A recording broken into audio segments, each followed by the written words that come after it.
समय पर दवाई ना दी तो परेशानी हो जाएगी। और हाँ, जरा काजू पीस कर दूध में मिलाकर ले आना। तेरी सास खुद से तो अपनी संभाल करेगी नहीं। हे भगवान, ये मैं क्या सुन रही हूँ? ये ससुर जी को क्या हो गया है? मैं क्या सोच कर आई थी? हाय रे, मैं तो किसी को मुंह भी नहीं दिखा पाऊंगी। अब ये रोना धोना बाद में करना, पहले गर्म पानी कर दो। माँ को दवाई देनी होगी। और हाँ, रात को माँ के पैरों में तेल लगा देना। बहू को गुस्सा आ जाता है। वो बड़बड़ करती किचन में जाती है जहाँ उसका ससुर खड़ा होता है। एक बड़ी जिम्मेदारी है हम सबके सरों पर। इस उम्र में माँ बनना खतरे से खाली नहीं होता। हाँ हाँ पता है, तो क्यों बन गई माँ? अरे खतरे से कम नहीं है तो क्या जरूरत थी लल्ला पैदा करने की? कैसी बात कर रही हो बहू? क्या तुम खुश नहीं कि घर में एक नया मेहमान आएगा, छोटे छोटे पैरों से पूरे घर में घूमेगा? पिताजी, ये हाथ जोड़े आपके, आप यहाँ से जाओ। ये शायरी बाद में बताना, अभी मैं पानी गरम करके थर्मस में दे देती हूँ। सारा दिन पिलाते रहो गरम पानी। और हाँ, ये बच्ची की बात बार बार मुझसे कोई नहीं करेगा। बहू का पारा अब चढ़ा ही रहता था। वो काम तो सारा करती, लेकिन किलस किलस कर। मीरा सारे काम से फुर्सत पाकर बैठी होती है कि माँ का फोन आ जाता है। बेटा, बहुत बड़ी जिम्मेदारी है तेरे सर पर, अच्छे से निभाना। ससुराल में हर किसी को खुश रखना वैसे तो मुश्किल है, लेकिन भगवान ही हिम्मत देता है बहू को हर कुछ सहकर सबको खुश रखने की। क्या बड़बड़ किए जा रही हो माँ? जानती भी हो कि यहाँ क्या चल रहा है? मेरी सास, अरे तेरी सास तो देवी है देवी। कितने खुश हो रहे थे सारे तेरी सूरत देख देख कर। पता नहीं जैसे बहू नहीं कोई मन मांगी मुराद मिल गई हो उन लोगों को। अरे बात तो पूरी सुनो। मन मांगी बुरा तो पूरी हुई है। अरे मेरी सास को बच्चा होने वाला है, प्रेग्नेंट है वो। क्या बकवास कर रही है मीरा? ये बात किसी को कहना मत। मुझे तो बता दिया, लेकिन अब अपनी जबान सिल ले। कहाँ है तेरी सास? बात तो करा मेरी। पूछू जरा, पोता पोती खिलाने की उम्र में खुद का बच्चा खिलाने का शौक कहाँ से आ गया? और आया भी तो बताना तो चाहिए था। अब क्या नाक कटाने के लिए हम लोगों से रिश्ता जोड़ा है? रुक, तेरे पापा से बात करती हूँ। मीरा फोन रखकर लेट जाती है। वो एक सपना देखती है कि उसकी गोद में एक बच्चा खेल रहा है।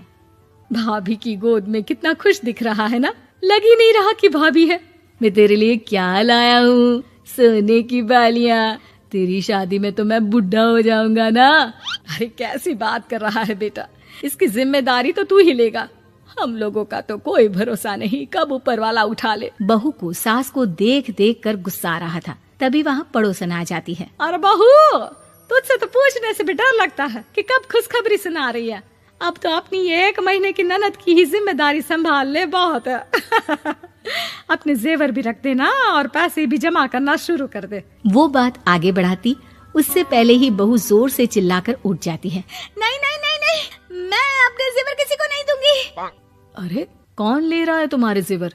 तुम औरतें भी ना सपने में भी जेवर ही संभालती रहती हो। मैंने जो सपना देखा है ना, सुनोगे तो होश उड़ जाएंगे।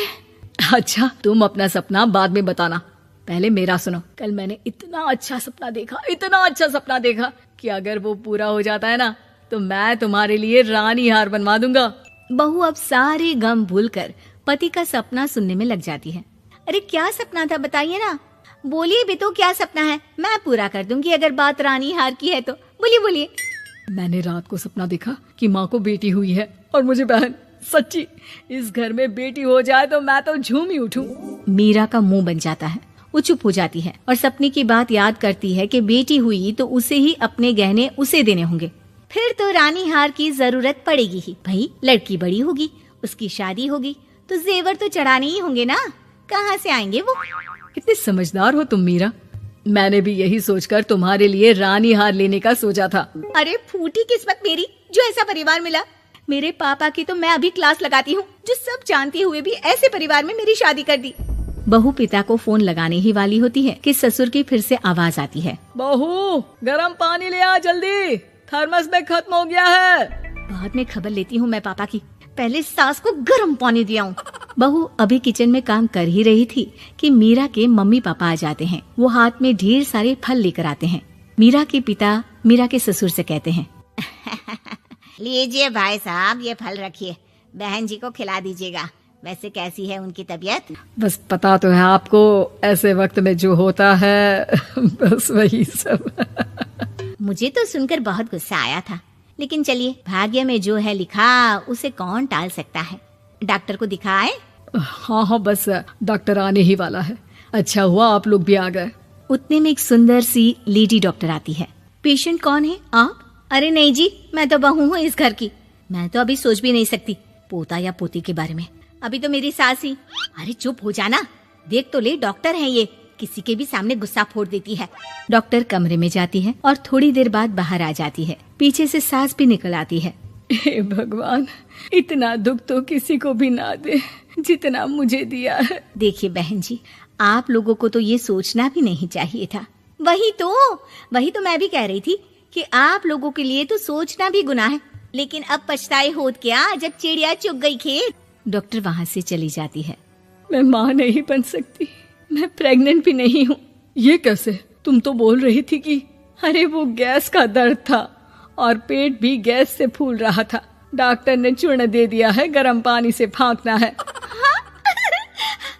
मैं अभी लाती हूँ गर्म पानी। अरे मैं तो गीजर ही लगा देती हूँ। हाय रे, खुशी के मारे पागल ना हो जाओ।